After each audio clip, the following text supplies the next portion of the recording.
खुलुमबाय नोंथांमोनखौ दिनैनि गोदान मोनसे भिडिअ बरायनाय बावहरनाय थाबाय।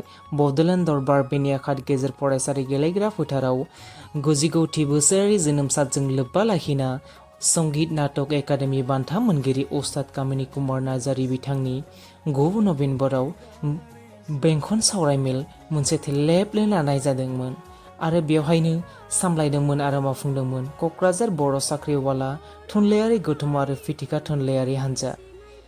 गवालपारायाव बिथाङा फोरोंलांनाय उस्ताद कामिनी कुमार नार्जारी बिथाङा फोरोंलांनाय बर' सुबुं मोसानायनि जोंनि थाखानाय गवालपारा बर' सुबुं हारिमु संरैखाथि आरो जौगाथाय आफादखौ बिथांमोना हांख्रायनानै लिंहरदोंमोन आरो बेवहायनो जोंबो बाहागो लानो मोननानै जोबोर गोजोननाय मोन्दोंमोन।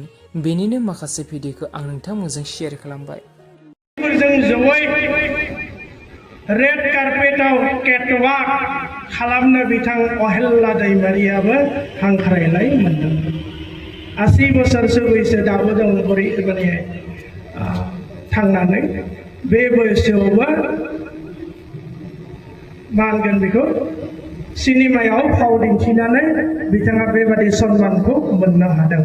नगेन दैमारिनि गदाय बेसे हायो बहाय सोरगिदिं बेंखन होनानै बिथांमोनखौ फोरोंनाय जायोमोन आरो बेंखनखौ बारोब्लानो आथिङाव बियो बुजागोन एबा बियो थांबाय जागोन बेबादि खालामोमोन।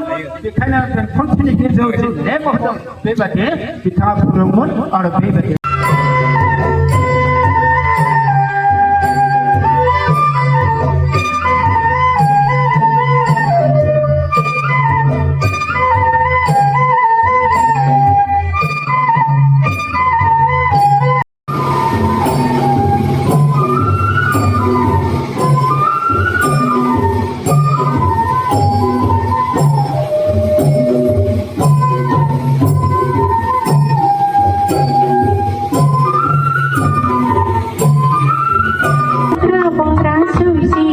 Susi